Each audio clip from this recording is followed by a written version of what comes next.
ತನಿಖೆ ಮುಗಿದಿರಬಹುದು. ಬೇಲ್ ಸಂಬಂಧ ಚರ್ಚಿಸಿದ್ದೇವೆ. ಜಾಮೀನು ಅರ್ಜಿಯನ್ನು ಹಾಕೋಕೆ ಇನ್ನೂ ಕೆಲ ದಿನಗಳು ಹಿಡಿಯುತ್ತೆ. ಆರೋಪಿ ದರ್ಶನ್ ಪರ ವಕೀಲ ಅನಿಲ್ ಬಾಬು ಈ ರೀತಿಯಾಗಿ ಪ್ರತಿಕ್ರಿಯೆ ಕೊಟ್ಟಿದ್ದಾರೆ. ನಾವು ಚರ್ಚೆ ಮಾಡಿ ನಂತರ ಮೂವ್ ಮಾಡ್ತೇವೆ. ಮತ್ತೆ ಕಸ್ಟಡಿಗೆ ಕೇಳೋದು ತನಿಖಾಧಿಕಾರಿಗಳ ನಿರ್ಧಾರ. ಆದರೆ ಬಹುತೇಕ ತನಿಖೆ ಮುಗಿದಿರಬಹುದು ಅಂತ ಅನಿಲ್ ಬಾಬು ಹೇಳ್ತಾ ಇದ್ದಾರೆ. ಯಾರು ಇವರು ದರ್ಶನ್ ಪರ ವಕೀಲರು.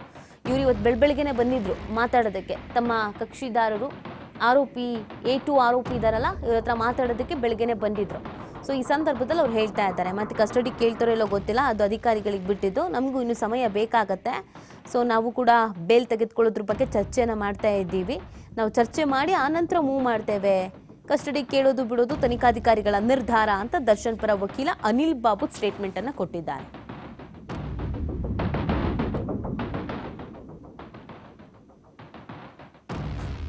ಜಾಮೀನು ಅರ್ಜಿಯನ್ನು ಹಾಕೋದಕ್ಕೆ ಇನ್ನೂ ಸಮಯ ಇದೆ. ದರ್ಶನ್ ಪರ ವಕೀಲ ಅನಿಲ್ ಬಾಬು ಈ ಒಂದು ಸ್ಟೇಟ್ಮೆಂಟ್ ಅನ್ನು ಕೊಟ್ಟಿದ್ದಾರೆ. ಇವತ್ತು ಬೆಳಬೆಳಗ್ಗೆನೆ ಅವರು ಕೂಡ ಅನ್ನಪೂರ್ಣೇಶ್ವರಿ ಸ್ಟೇಷನ್ಗೆ ಬಂದಿದ್ರು.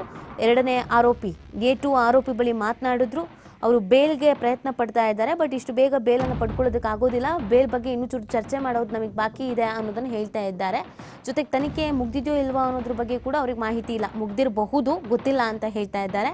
ಕಸ್ಟಡಿಗೆ ಅಧಿಕಾರಿಗಳು ಇವತ್ತು ಕೇಳ್ತಾರಾ ಅಥವಾ ಜೈಲೇ ಗತಿನ ಏನು ಎತ್ತ ಅನ್ನೋದು ಪ್ರಶ್ನೆ ಇದೆ. ಅದಕ್ಕೂ ಅವರು ಕಸ್ಟಡಿ ಕೇಳೋದು ತನಿಖಾಧಿಕಾರಿಗಳ ನಿರ್ಧಾರ ಅಂತ ಹೇಳ್ತಾ ಇದ್ದಾರೆ. ಅಂದರೆ ಈಗ ತನಿಖೆ ನಡೆಸ್ತಾ ಇದ್ದಾರೆ ಆ ಅಧಿಕಾರಿಗಳು ಕೋರ್ಟ್ನ ಮುಂದೆ ಏನನ್ನು ಹೇಳ್ತಾರೆ, ಇನ್ನೂ ನಮಗೆ ತನಿಖೆ ಆಗಿಲ್ಲ ಅಥವಾ ಇನ್ನೂ ಮೊಬೈಲ್ ಸಿಕ್ಕಿಲ್ಲ ಅಥವಾ ಇನ್ನೇನೋ ಸಿಕ್ಕಿಲ್ಲ, ಸೊ ಹಾಗಾಗಿ ನಾವು ತನಿಖೆಯನ್ನು ನಡೆಸಲೇಬೇಕಾಗತ್ತೆ ಅಂತ ಮತ್ತೆ ಕಸ್ಟಡಿಗೆ ಪಡ್ಕೊಳ್ತಾರೋ ಅಥವಾ ತನಿಖೆ ಎಲ್ಲ ಮುಗ್ದಿದೆ ಅಂತ ಹೇಳ್ತಾರೋ ಗೊತ್ತಿಲ್ಲ.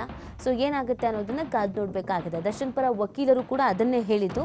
ಅನಿಲ್ ಬಾಬು ಅವರು ಕೂಡ ಏನಾಗುತ್ತೆ ಅನ್ನೋದನ್ನ ಕಾದು ನೋಡಬೇಕಿದೆ ಅಂತ ಹೇಳಿದ್ದಾರೆ.